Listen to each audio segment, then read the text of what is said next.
Finding the right jeans is hard. Accepting your jeans is even harder. Whether you wear boyfriend or boot cut, high rise or low rise, this podcast will teach you to love the jeans you're in. I'm Rachel. And I'm Tina. And we're going to use modern research to bust diet myths and get real about body after baby. We're going to take you on a journey of unpacking your old beliefs about food and weight so you can learn to nourish your body and raise body-confident kids. So put your booty in a chair and let's talk mom jeans.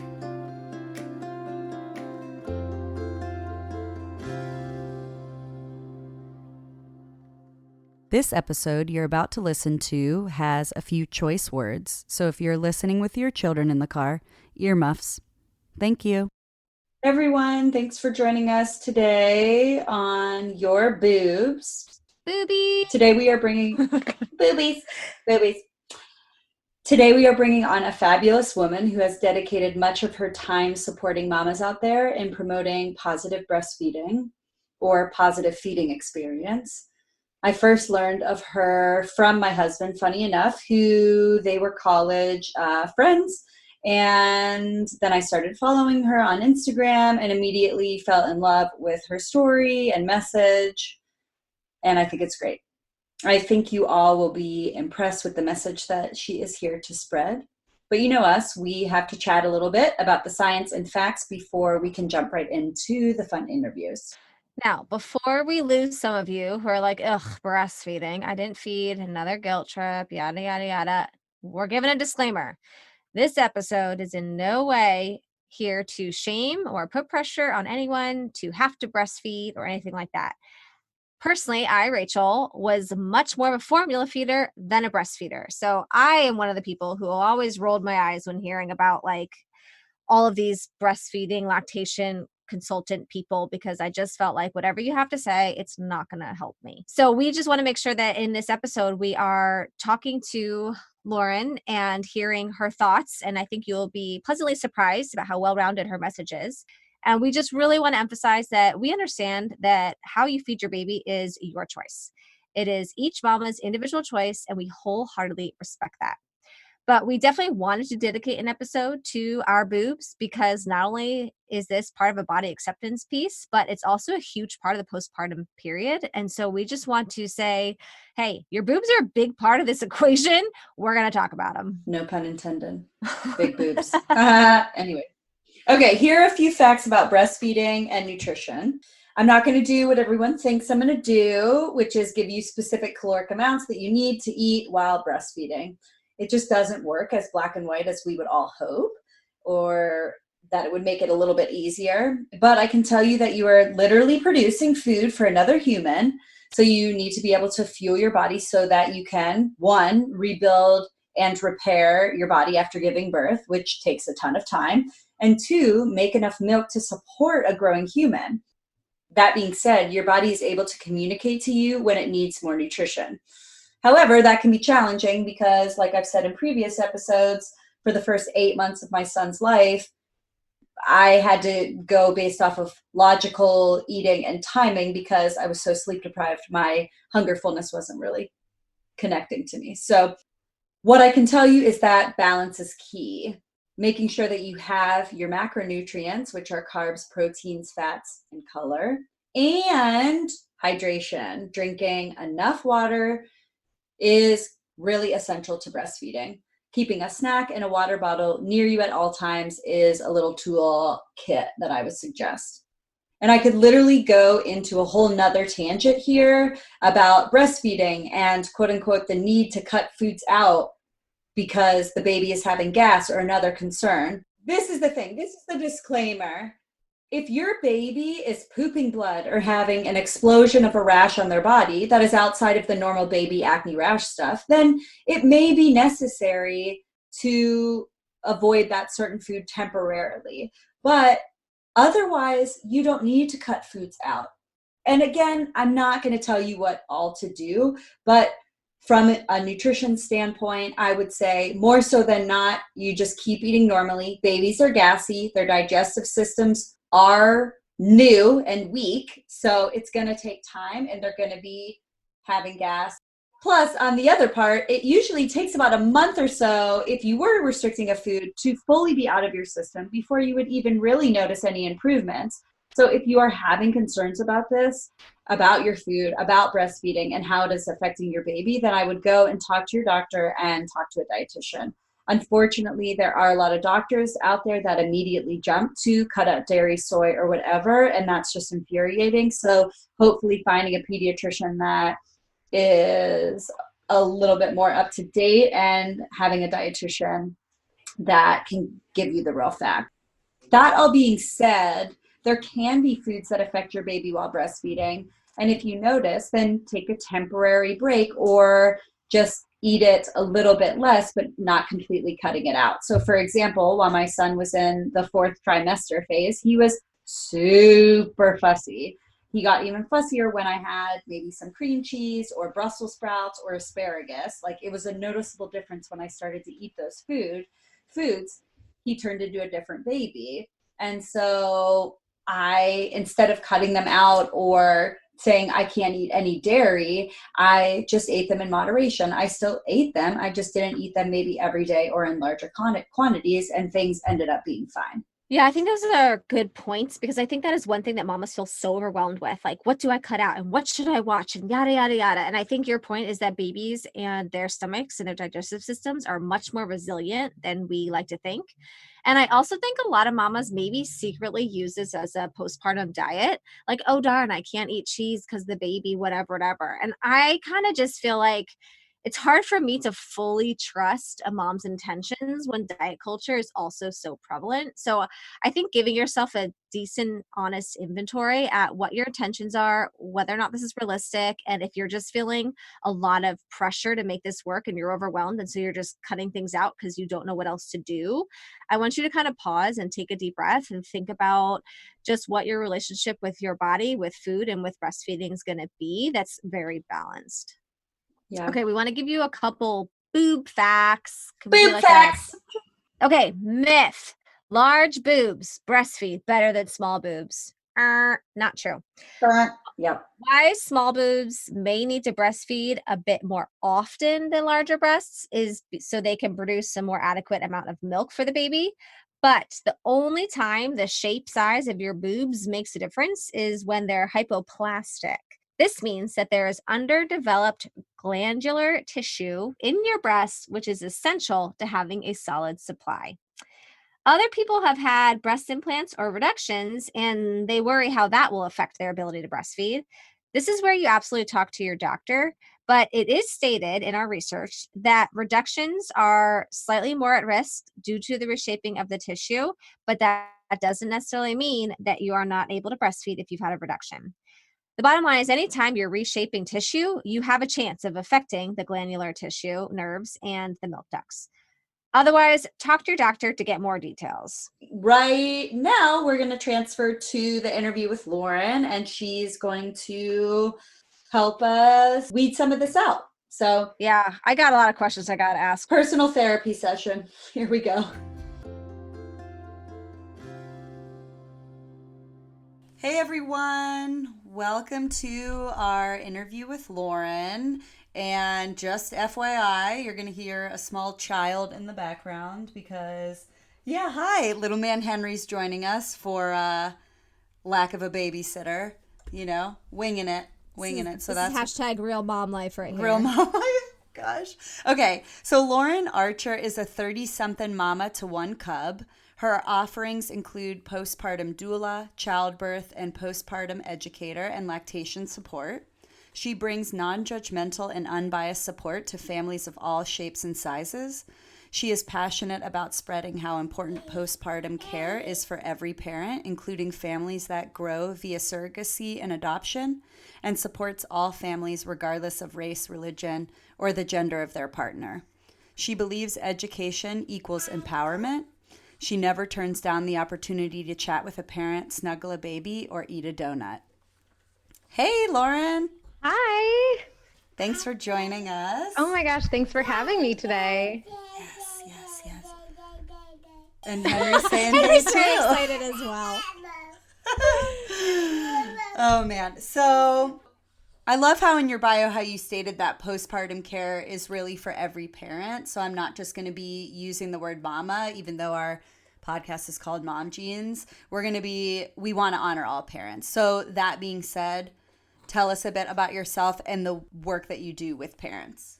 A lot of what I do is, people have babies, or they bring home a baby, and then people kind of forget that that's not just the end of the story, that it's often a very important beginning. Yeah. And you got to know what to do with a baby. So it's a lot of, part of it is supporting a parent however they need to be supported. And that can be making meals or hanging with babies so they can do something, or going grocery shopping for them. But that can also be a huge part of my offering, which every doula is different, but I do a lot of focus on education. So why is your body doing something? Why is your baby doing something? And often when you understand why something is happening, you can find a really great option for you as to how to navigate that. That's awesome. So since our episode is about your boobs, that's where our focus is going to be, even though you provide more than just lactation support. So what would you tell mamas out there that are struggling to breastfeed, or are figuring out the process of breastfeeding, or even experiencing judgment about not, breastfeeding the right way or doing it enough, or just talk to us about all that? Well, the first thing that I would say is not every boob is the same. We often turn to other people's experiences in regards to how they feed their baby, and there's a gazillion ways to feed your baby, and there's a lot of ways to breastfeed your baby. You can exclusively pump and offer a bottle, and that's still breastfeeding your baby. It doesn't always mean physically putting your baby to your breast. And so sometimes if you just start from that foundation of understanding that your boobs are your boobs, and even amongst the two of them, if you have two, that they're not equal. They're not always the same. So one boob can often outperform the other one, or be shaped differently, or your baby might prefer one over the other. And it's just, boobs are amazing like that. Totally. My left boob is like so much stronger milk-wise than my right boob. And I'm right dominant, man. But my left is just like cranking out milk. I think that was for me too. My theory was because my right side was doing so much more heavy lifting that my left side had more room to make some milk. I don't know if that was just my theory. If there's any science behind that, Lauren, you can tell us. I think, and I haven't looked into this, it's not true for everyone, but I think that they do say that your left breast outperforms the right often. But for me, my right actually does. Oh, okay. But it's because typically we have a different amount of milk ducts in each breast. So one breast in theory can hold, the capacity is larger than the other breast, which means it makes more milk because it can hold more milk. That makes sense. Yeah. So if mamas are, just going back to my original question, because if mamas are really struggling with some shame or feeling judged for the nature with which they're feeding their baby, how do you support them?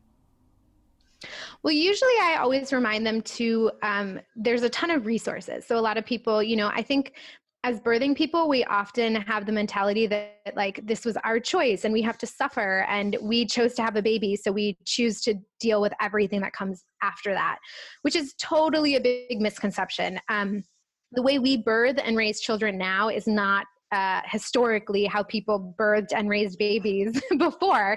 It's definitely super isolating to have a child. And so understanding that there is mom groups or parent groups or baby and me groups or dad groups or resources. Like my first thing, I do lactation support, but I don't know everything, but I have an amazing IBCLC that I refer to. And so usually just connecting, I host a postpartum group, and I have a friend who hosts a breastfeeding support group, and sometimes just getting in the same room and everyone's boob is out and you're seeing that you're all struggling and you're all succeeding, it's kind of puts it into perspective a lot of times. So usually just supporting a person by giving resources and reminding them that it's not intended to be easy. And a lot of times when people get advice or comments. It's the other person projecting, or they're uncomfortable with the idea of breastfeeding. Yeah, in my breastfeeding experience, I've gotten a lot of questions just out of curiosity from family members or peers that haven't breastfed. And I like that way that you put it. Like it really is just because maybe their experience wasn't the same, or it's not necessarily that people are judging, but it's just questions out of curiosity. Right. And a lot too is we have this idea that people want to make your life easier as a mom or a parent. So it's, you get those, just give him a bottle. The baby's crying, just give him a bottle. But just like birth, that was my mother. Postpartum and breastfeeding specifically is a marathon of sorts. It's your training. And so if you were to train for a marathon and you were like, oh my gosh, my legs are so sore and I don't want to get up and do the workout, no one would say, just give up. Don't run the marathon. They would be like, you can do it. Go see a physical therapist. Go try a different workout. They would be super supportive. And that's exactly what breastfeeding and postpartum and birth, they're all mini marathons. I wish you guys could just see Lauren's toddler who walked by with a box on its head. That was epic. I know. We do a lot of free range parenting here. And well, I think a big piece is generational, is educational, and is fear. I remember talking with my mom and her friends and their generation, and for them, a huge piece of it was kind of a socioeconomic status. If you could afford formula, that was more, I don't know. That was just kind of more of the option that you would elect to do because it maybe said something about you.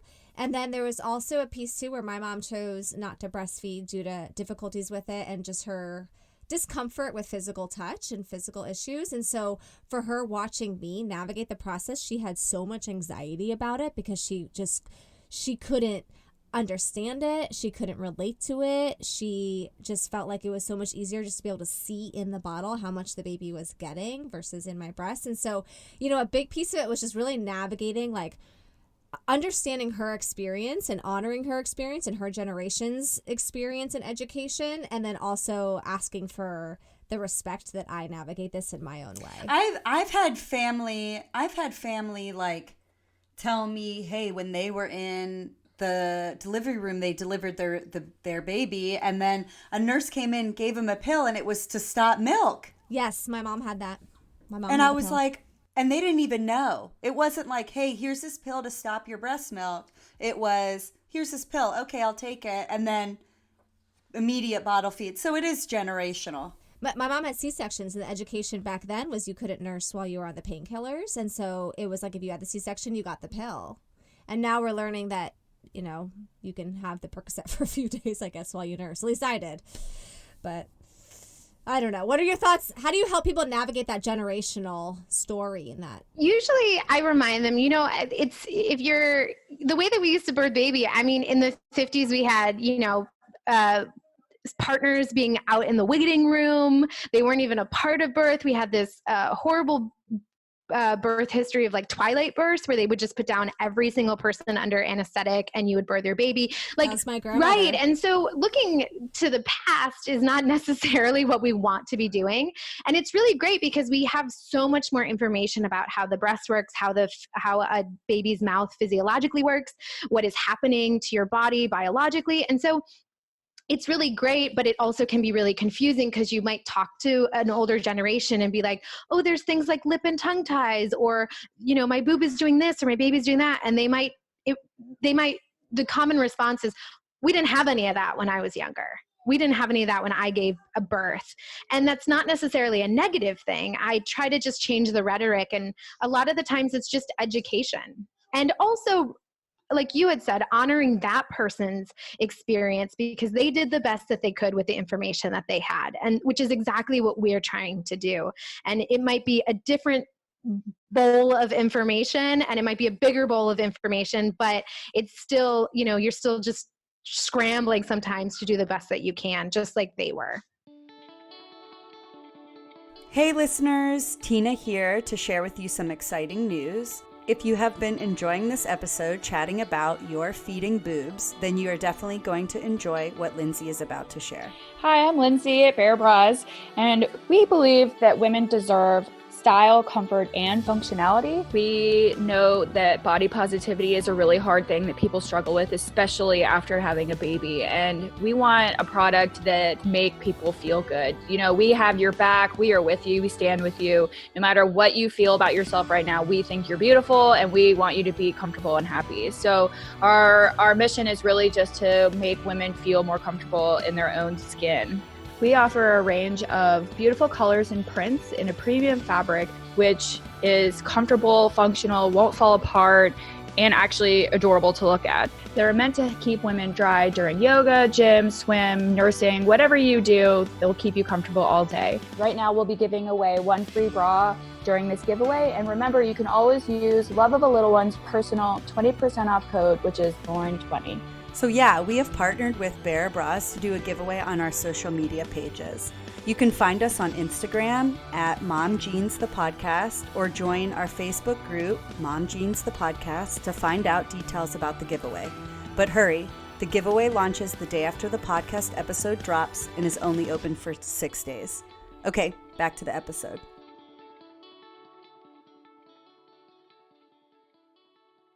With the information that we have now, what are some of the biggest myths of breastfeeding that you like to bust? And, you know, what education do you like to give that's really helpful to moms today?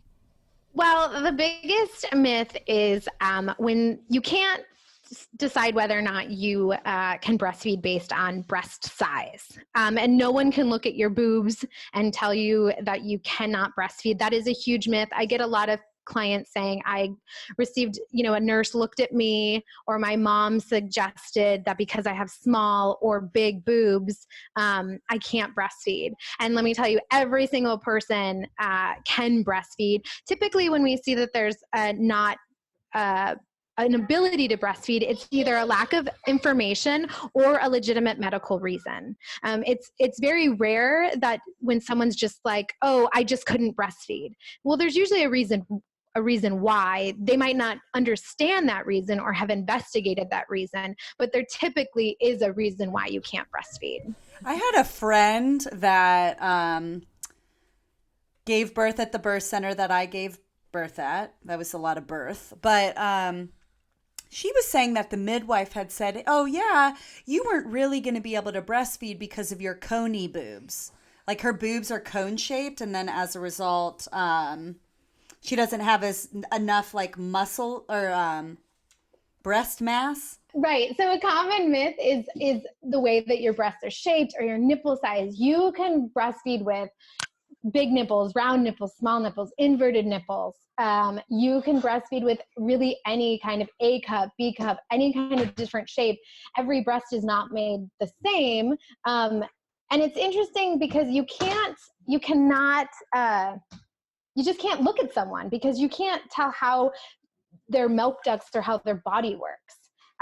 So even if you have cone-shaped boobs, you might have enough milk ducts and that they might be able to hold a capacity. And the crazy, amazing thing is that your baby is designed to work with what you have most of the time.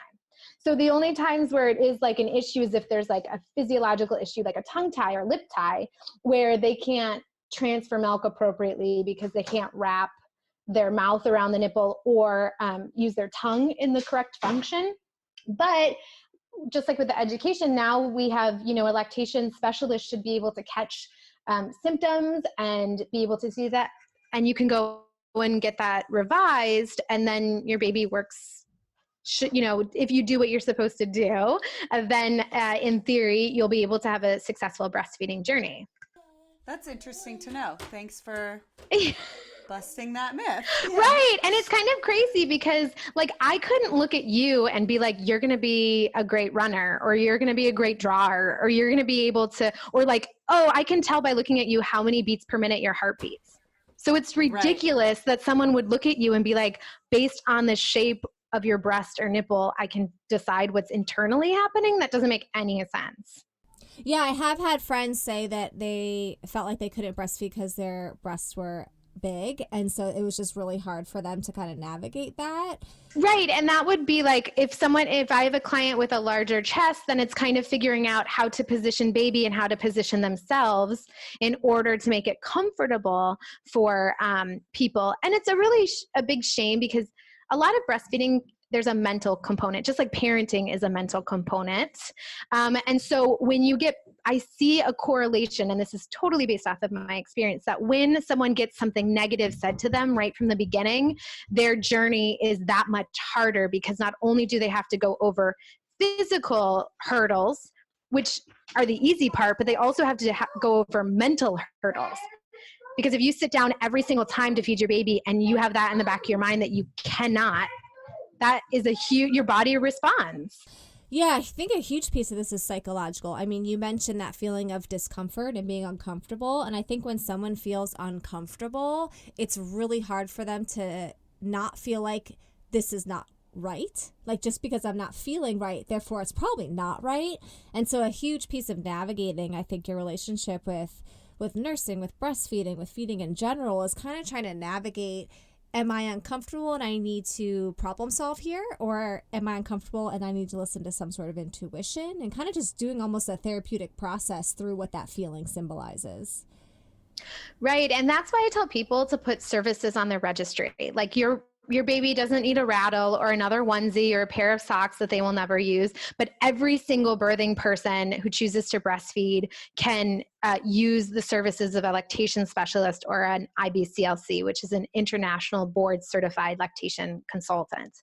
And that's such a good idea. Mm-hmm. That's so what I lots of doulas, I've been gifted. My services have been gifted to clients by family members or friends. And a lot of doulas or lactation specialists have gift cards, or they'll make a gift certificate or whatever. And so I always tell clients, services are where it's at. You don't need a thing for your baby. That's such a good I'm like, idea. please stop buying me stuff. Yeah. Please stop buying me stuff. Just well, and going back to the psychological component too, that's gifting the gift of it's okay to ask for help. And it's okay that you can't do this alone. So that gift symbolizes a huge mentality of going into raising the baby. Well, so it Rachel, what you're saying, it shifts it into the self-care, and, being a dietitian, I always bring it back to food and our body. And so, Lauren, what would you recommend to mamas for self-care around food and hydration when they breastfeed in order to keep up their milk supply, or what is your recommendation around that? Well, usually there's a huge myth, again, that you should be eating specific things in order to breastfeed. There's no magical food item that will allow you to breastfeed. It's emptying the breast, it's getting the support that you need, a proper latch, blah, blah, blah. But there are foods that can help support lactation, like oats. They're called galactagogues, which is my favorite word ever. But oats, or things like some good protein nuts, spinach is one, flaxseed meal are these things that can help. And there's herbs as well. But herbs I'm on the fence with. I always say try it first once your breastfeeding is established, because an herb can drop a supply just as quickly as it can pull up a supply. Like fenugreek personally for me drops my supply almost immediately. But fenugreek used to be like the number, like if you don't smell like syrup, you're not using enough fenugreek. But usually it just is about nutrition. Like eat a meal, eat enough, drink some water. Yeah. Like, most of the, one of the services that I offer is, new meals. So a lot of times I see a client within the first 24 hours and I go and I bring them a meal that I've prepared, so that they eat something. And so it's just about, wanting to have the first couple of weeks, like stews and soups, easily digestible, lots of good, nutrition, but like super filling with a small amount. Cause sometimes after you give birth, you're like, I don't have an appetite, or I can't, like my stomach is now moving from like into my throat back to where it should be in my body. So food isn't the most appetizing, but it's super, super important after you give birth. So just food. Like a lot of people will set up meal trains here in Los Angeles. There's a lot of meal delivery services, or there are postpartum doulas who part of their offerings are cooking big batch meals that the entire family can enjoy very easily. Yeah, I was always surprised by the amount of food that my body was asking for and the amount of water. I mean, I drink a lot of water just in general because I'm a hydrated human. That's just me. But like some days I was like 5 to 6 liters. I'm not joking, of water, because I was parched and that I needed that much liquid. So well, breast milk is predominantly water. So you become incredibly dehydrated making water, aka breast milk, for your child. So it's one of the most dehydrating things you can do. So it makes sense that I was postpartum, craving 5 to 6 liters. And I'm not a huge water drinker, and I think I did not figure out the correlation till my third kid. So with my first 2 kids, I dried up. My first one at 6 months, and my second one at 4 months. And it wasn't until my third that I really started putting so much effort and intentional thought into my food and my water intake that I was able to nurse for 14 months. So such a huge difference when you put an intention into that. I think there's also other complications going into it. That's not all of it with the first 2, but I absolutely noticed a difference. So I have a personal experience of that. Right. I always say just try to drink 6 to 8 ounces every time you sit down to feed or pump. And you'll probably be thirsty, but that's just a glass of water. And if you feed 8 to 10 times a day, that's 8 to 10 glasses of water, which is recommended anyways as a human. So you're just sticking, but it's hard because sometimes I'll get to a client's house at 2 or 3 and they haven't eaten one single thing. They haven't drank one single thing. And then you're getting headaches and you're getting I just phrase it as it's, you don't want to faint holding your baby. And usually when I say that, then they're like, oh my gosh, I'm going to make a snack plate or I'm going to have my partner. Partners are great at they feed you, so you feed the baby. Exactly. Yeah. And again, like sitting on this dietitian train, I'm going to bring it to the body. And so I think that it's important that people recognize that we're literally producing food for another human, you know? So setting aside always diet culture, but I know that a lot of moms are like, I want to get back to my body and, you know, what I looked like and lose this weight and whatever.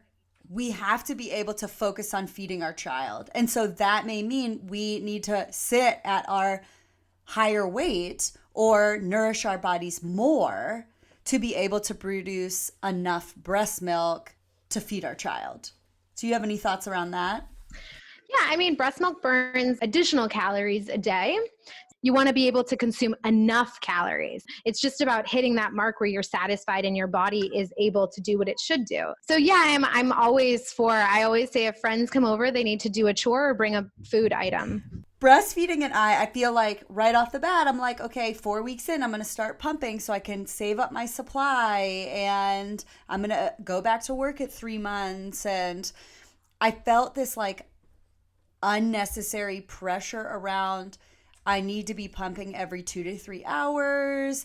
Am I pumping enough? Oh my gosh, I'm only getting this much. Or look how much I produced here. And then, oh my gosh, I only produced this much this day. It was just like so stressful, or like trying to make such use of my time when I was away from Henry that I wanted, like, I'm pumping as I'm driving and then getting to work and like pumping all the time. Like, it just is so stressful. And even to this day, I'm like, I don't want to pump, but I'm going to pump because I want to keep up my supply. Help me. It's stressful. Tell me your ins and outs about pumping. I need help. So pumping is interesting. My friend who is the IBCLC I refer out to, Julie, she said something that kind of profoundly changed the way that I viewed and talked to clients about pumping. And that is, we are the first generation that can quantify milk supply. Before, you just fed your baby. And this is the first generation that we can really efficiently pump, and there's tons of gear, and we start to get in. And we also have this thing of social media. So we look at these pictures of, like, you know, thousands of millions of ounces in someone's freezer, and we then get into a competition with everyone else we don't know that is breastfeeding and pumping, and ourselves. And so usually, and I get it, because I've been pumping for 2.5 years, which is uncommon, but I continue to pump because I donate my milk.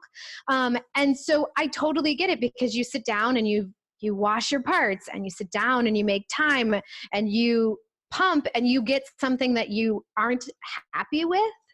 And then you're like, well, that was a huge waste of time. And you're kind of angry, and you're bummed. And the thing though is pumped milk is extra milk. So typically for an in-between feeding, you will only pump 0.5 to 1.5 ounces total.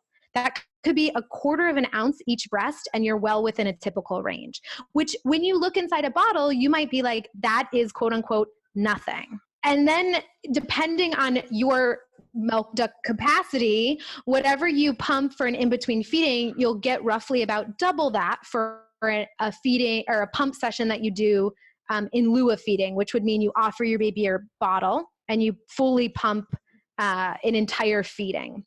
And that's, that could be 2 ounces. That could be 1 ounce each breast. And you're still within that double depending on how much you make, which it's sometimes hard because we want to sit down and we want to pump 10, 12, 15 ounces, which is actually not, if you were pumping that much, then your breast you'd probably be in a lot of physical pain. You would have to pump that much. And there are medical reasons why people pump such a large amount of milk. So it can be hard. And if you're feeding your baby and you are and you're pumping every 2 to 3 hours, you're essentially telling your body that you have twins. Because when you exclusively pump, you would pump every 2 to 3 hours. So you're feeding one baby and then essentially pumping for another baby. For sure. I'm at the 2 to 3 hours when I'm like away at work. I'm like, oh my God, pump. So if someone is away or they're at work, like what's the general recommendation on average? You would go between 3 and 4 hours. 4 hours is typical. Oh my gosh. I could literally cry right now.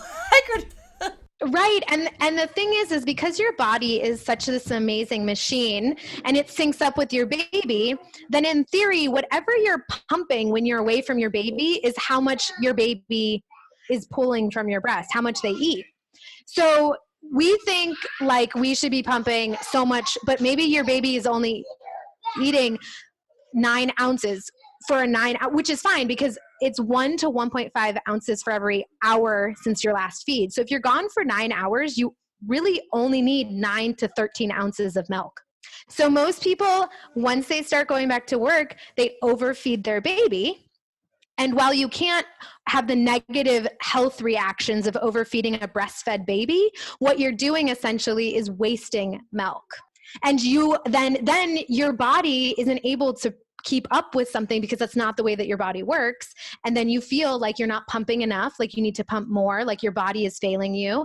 And combine that all with around 3 to 4 months, your milk supply regulates. You're going to laugh at me, but what I ended up figuring out works best for me once I had my second and then definitely with my third child is I set my alarm at 3 a.m. every single night and I got up and I pumped. But it was because of my body, what I learned was that once the baby started regulating, my milk supply would go down a lot, and then it would just continue to go down, and it wouldn't regulate with the baby. I don't know how else to explain it, but that was kind of just my experience, and that became like the joke that I would be in the corner with the Kindle light on reading at 3 a.m., pumping that milk and putting it in the fridge or the freezer. But it worked for me. That was how I got to 14 months with my third kid, was that. And that's not unsurprising because we yield the most milk between 1 and 6 a.m. Okay. And then I would still have enough for the 6 a.m. feeding. So it ended up being this extra milk, and it kept my body going, so it didn't have 12 hours on and 12 hours off. It's just that my body didn't do well with that. Yeah, and it's hard too because we also live in a culture where we separate from our children a lot sooner.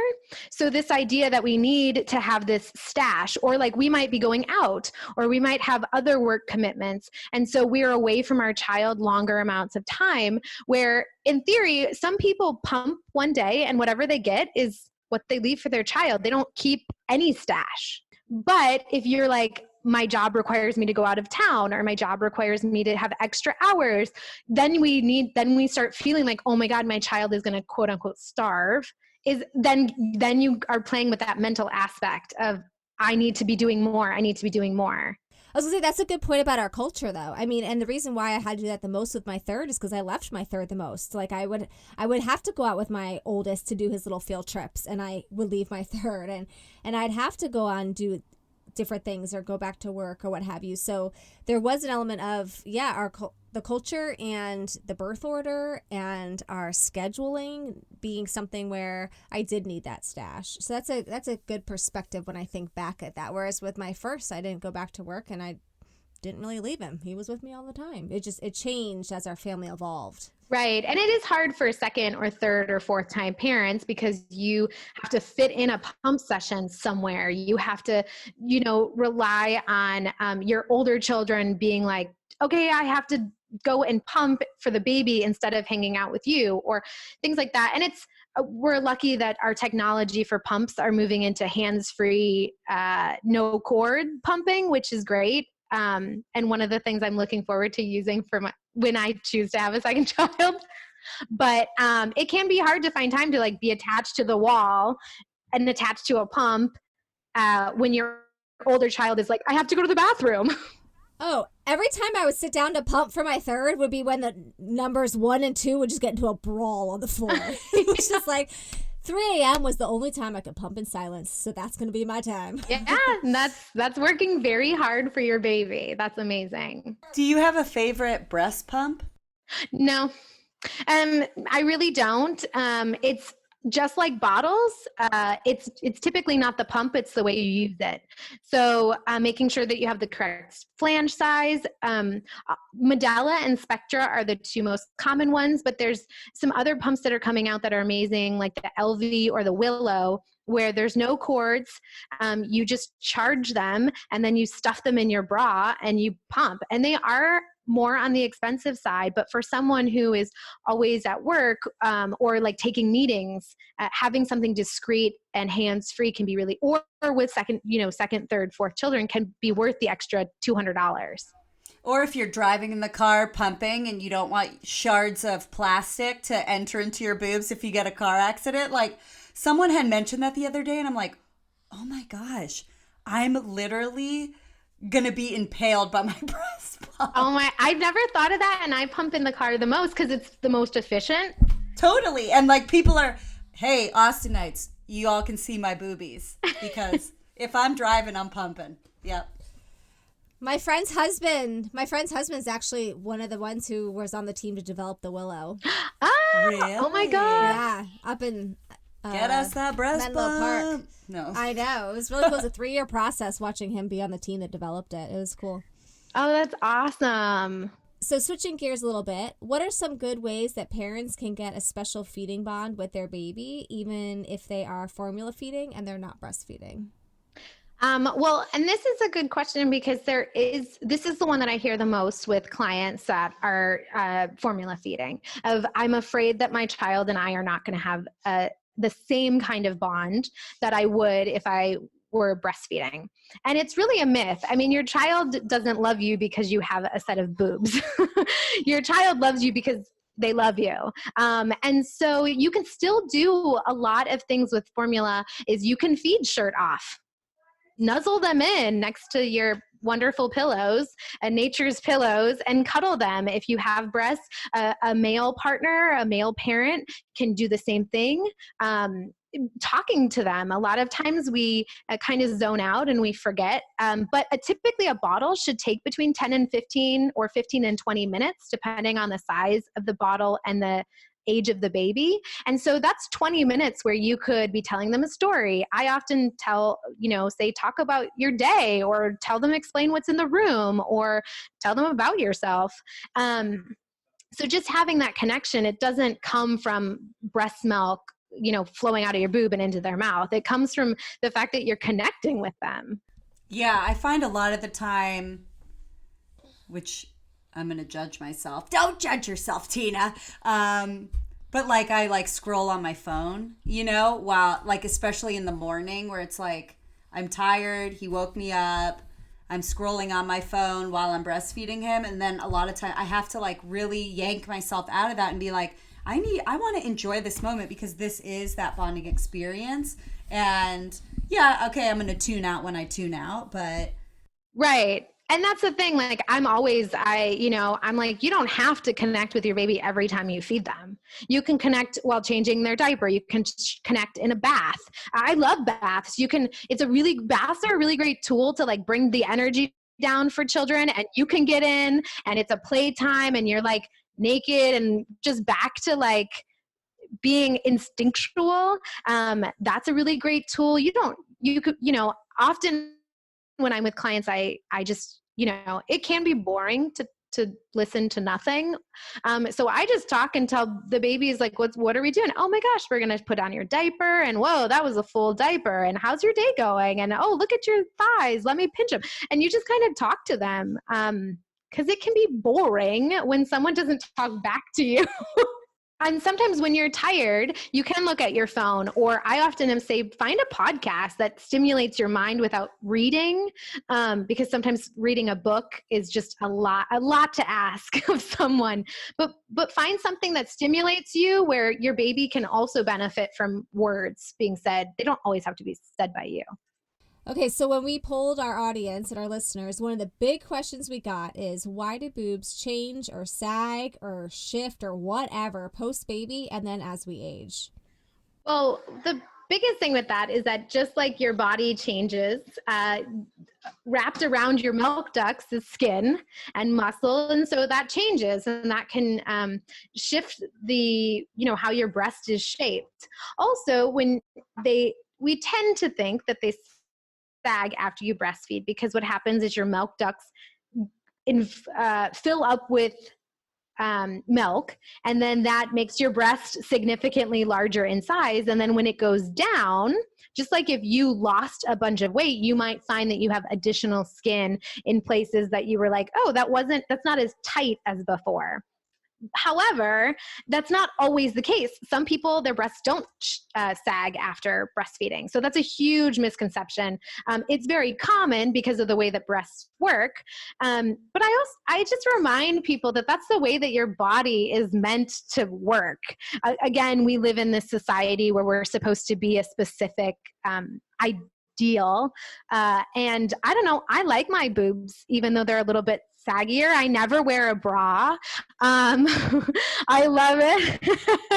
So it's like when I was trying to keep up with the ideal, I felt really constricted. I had to wear a bra, and I thought about my breast shape a lot more when I wasn't breastfeeding. And now I'm like, these puppies are working so hard.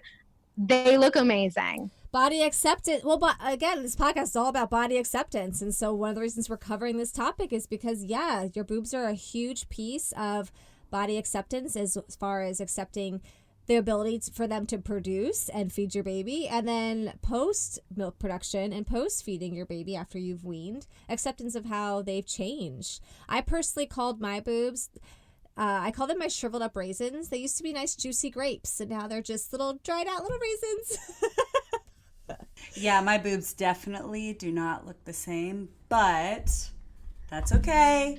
Right. And that's the thing. It's about having acceptance. Or I do like to not that I'm promoting anything, but just there are ways you can have plastic surgery, or you can change it. And that again is the choice. You get to choose what to do with your body. And so I know some wonderful people who have change the way that their breasts have by cosmetic surgery, because mentally they really wanted that or they needed that. And that is totally fine. It's never a for sure. The biggest thing is accepting whatever you are, because bodies do change. I like to remind people that after you have a baby, you're on your third body in less than 12 months.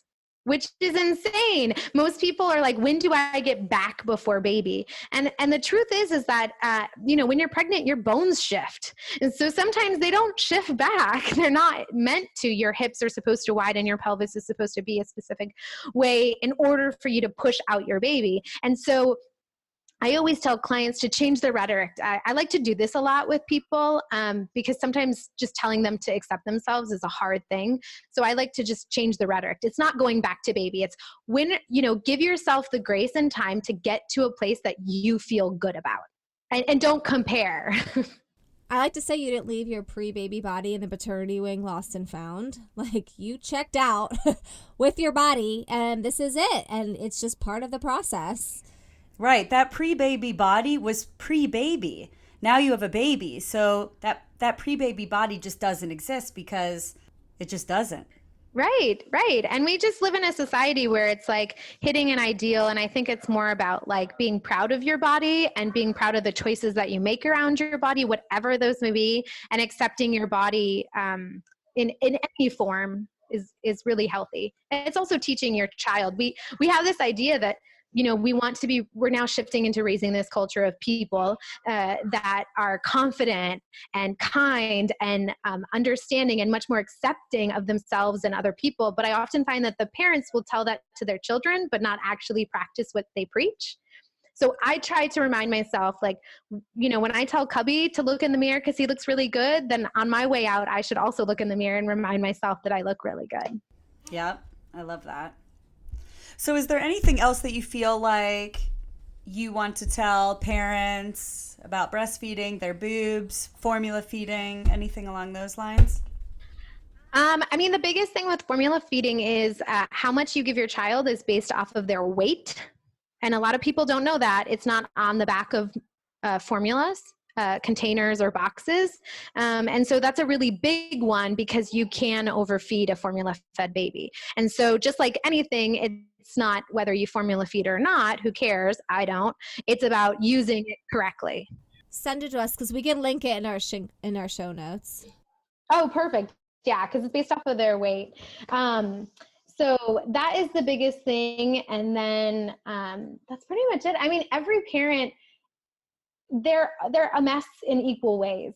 And breastfeeding is difficult for pretty much everyone. It's very rare that I've ever had a client that pops baby on and they happily go on their way. Even if you have no physical issues breastfeeding, there is an emotional and mental component that a lot of people don't talk about. It's incredibly draining. You feel a lot of pressure from yourself, from your your partner, from your family members, from society. But there is resources and there are help, because it took me I've been studying, researching boobs for a really long time now, and I still have so much to learn. So I can't imagine that the average parent puts in as much. I mean, it's my job. So it's like I have to make time to do it, but most people are like, I have my work job and then I come home and I parent. I can't Google about boobs. Yeah, and that's, I mean, one of our main purposes in having this episode was to provide that resource for mamas out there, or for parents. Right, because it is a big it's a big aspect, and really just getting support. Again, services, you can line up lactation services before you even give birth. That person can meet you in the hospital or the birthing center in your home right after you give birth, because a lot of it, because boobs and bodies are so different, having someone, there's a lot of foundational information that people know, like the 10 to 15, so your baby should eat 10 to 15 minutes on each side. That's great foundationally, but some babies only eat 7 minutes on one side and that's it. And they're healthy, happy babies. And so having someone come in and be able to assess your personal experience is so beneficial and can absolutely change the trajectory of your breastfeeding experience. For sure. I don't think my son has ever fed 15 minutes except for the morning. You know what I mean? He's a 5-minute feeder. And I just needed to kind of accept that's his norm. And he's perfectly fine. He's full, And if he wasn't, he would definitely let me know. Right. And babies change the way that they eat. The way that they eat as a newborn is different than the way that they eat at 2 weeks, is different at 3 months or 5 months or 2 years. My son's favorite thing at 2.5 months or 2.5 years old is to sit and watch TV and me sit next to him and him breastfeed. Like, there's no form, there's no bonding. It's just getting the job done and a moment where I can actually be on my phone and do some work, because otherwise, he's my sole focus. No, I just appreciate that you gave us a lot of grace in there, because I know that a lot of people, they hear breastfeeding and immediately they think judgment, I did it wrong, shame. I know for me that was a huge piece because breastfeeding was such a challenge, and I do feel like I quote unquote failed with my first and then a little bit with my second. So, you know, I love that you came at it from a place of grace and compassion and just open-mindedness, and I really hope that all of our mom listeners here just took that away from it as well. Right. Thank you. And I just, you use the F word, the failure. And I always just tell people there's no failure. There's only progress. It's really commendable when you find something that isn't working and you move on to find something that is working. So if breastfeeding isn't working for you, there are resources, or you can choose a different option. You can take a different option. And that's amazing when you decide to move on to what is working. That's huge and commendable. And parents really need to remember that, because choosing to not breastfeed is just as brave as choosing to breastfeed. Sure. I mean, the other F word is the fed is best and the food freedom. So there's a lot of great F words when it comes to boobs, people. Yeah. And we don't need any earmuffs for them. Nope. So, There's no explicit now on this. Well, awesome. Thank you so much. And can you tell our listeners where they can find you, what support you have to offer, all your good jazz? Okay. You can find all my offerings at my website, which is loveofalittle1.com. And I do a lot of educational posts on my Instagram, which is at loveofalittle1. Every Monday, I put out a Milky Monday, which is information about feeding your baby in multiple capacities. And so that is the best place to find me.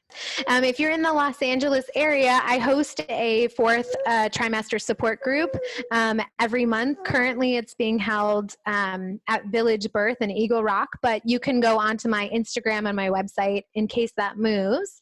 And I get my clinical hours because I'm working towards my CLC at a support group every Tuesday at Graceful Birth in Silver Lake from 10 to 11:30 a.m. with in IBCLC. Well, thank you so much. And yeah, I think I like this episode because Henry joined, Cubby joined. You know, I mean, this is real mom life here, guys. We're making it work. We're badass women. All right. Well, thank you, Lauren. We appreciate it.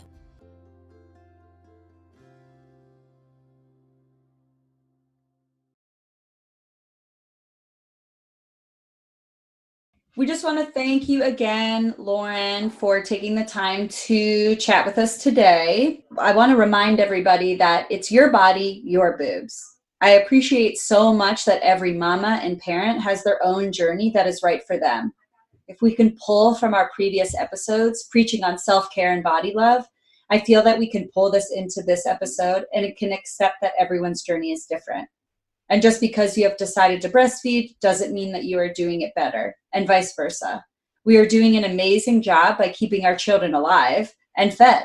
So let's stop for a second and give ourselves a hug and tell us that we're doing an amazing job.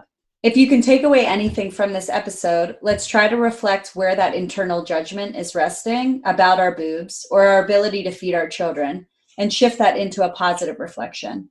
Mine is that I have kept this amazing human alive for a year now, and that I am such a strong, badass woman for doing that, even though I might have a bit more of a sag in the front that I had before. Bye, boobs. And mine is, thank goodness for modern medicine and modern food options. I'm just glad to have a happy, healthy, and alive baby, because if this was hundreds of years ago, my firstborn or I would have either died in childbirth or from starvation because my milk supply. So I got to the point where mine was, thank you, boobs, for doing what they could do. And then thank you, modern food options, for helping continue where I couldn't continue. So my affirmation was, thank goodness for all of the options that we have in our time here. And the affirmation that I try to hold on to is, I'm enough when I'm feeling like I'm not enough. Thanks, everyone. Thanks, everyone. Take care of those tatas. See you next time. This episode of Mom Jeans was produced and edited by Rachel Coleman and Tina LeBoy. Just a reminder, this episode is not a substitute for therapeutic counsel or nutrition advice. Thank you to Jerry DePizzo for the music production. You can find episode information and show notes at www.momjeansthepodcast.com. Follow us on Instagram at momjeansthepodcast and join the Mom Jeans the Podcast Facebook group to find a community of mamas learning to love their bodies and discussing the episodes. Thank you. Thanks for listening to Mom Jeans. See you next time.